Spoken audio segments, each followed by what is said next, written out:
बिस्मिल्लाहिर्रहमानिर्रहीम। अस्सलाम वालेकुम। Welcome to my YouTube channel Apna Chulha में खुशामदीद। कैसे हैं आप?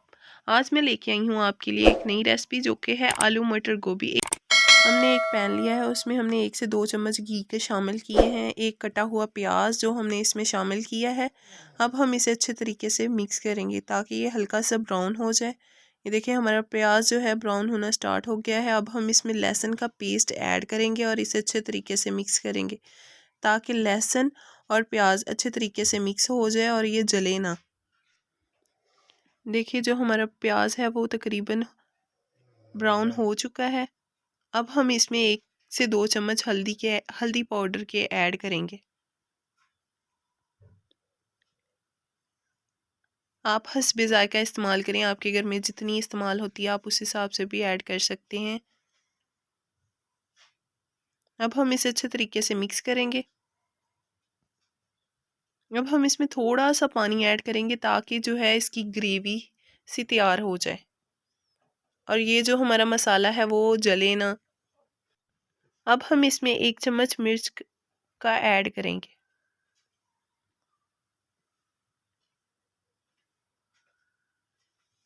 आपके घर में जितना इस्तेमाल होता है आप उस हिसाब से भी ऐड कर सकते हैं। अब इसे अच्छे तरीके से मिक्स करें ताकि ये जले ना और इसे 2-3 मिनट के लिए ढक के रख दें। ये देखिए ये जो है मसाला हमारा वो पकना शुरू हो गया है। तकरीबन इसका जो पानी है वो ड्राई हो चुका है। गोभी हमने पहले से ही काट के रखी थी, उसे हमने 2 हिस्सों में काटा था। अब हम उसकी डंडियाँ शामिल करेंगे। देखिए हमने उसकी डंडियाँ जो हैं वो मसाले में ऐड कर दी हैं। अब हम इसे अच्छे तरीके से मिक्स करेंगे। व्यूअर्स, डंडियाँ हमने इसलिए पहले शामिल की थी क्योंकि ये हार्ड होती हैं और इन्हें गलने में थोड़ा टाइम लगता है। अब हम इसे 5 मिनट के लिए ढक के रख देंगे।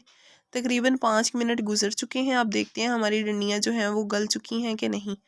तकरीबन हो ही चुकी हैं। अब हम इसमें गोभी के जो फूल जो होते हैं वो थोड़े नरम होते हैं। अब हम इसमें वो ऐड करेंगे, वो जल्दी गल जाते हैं।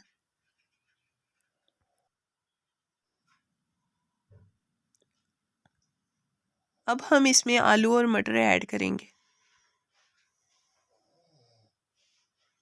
आलू और मटर जो हैं वो हमने पहले से ही तैयार करके रखे हैं।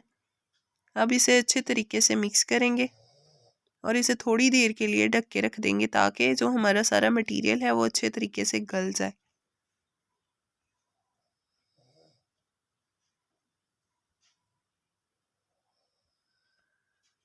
तकरीबन 5 से 10 मिनट हो चुके हैं। जो हमारा मटेरियल है वो देखिए तकरीबन गल ही चुका है।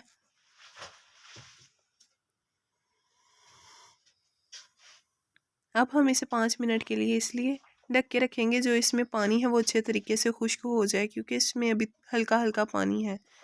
अब देखिए इसमें जो पानी है तकरीबन खुश्क हो ही चुका है। अब हम इसे अच्छे तरीके से भूनेंगे।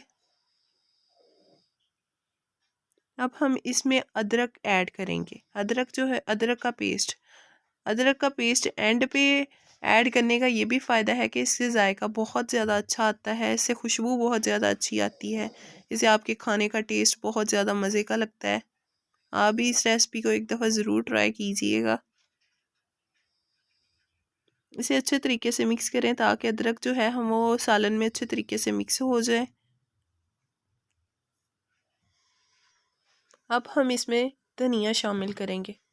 धनिया शामिल करते ही जो है हमारे सालन की लुक है वो पहले से भी ज़्यादा अच्छी हो गई है। अब इसे अच्छे तरीके से मिक्स करें। आप भी इस रेसिपी को घर में ज़रूर ट्राई कीजिएगा। तो फाइनली हमारा जो सालन है वो पककर तैयार हो चुका है। आप भी इस रेसिपी को घर में ज़रूर ट्राई कीजिएगा।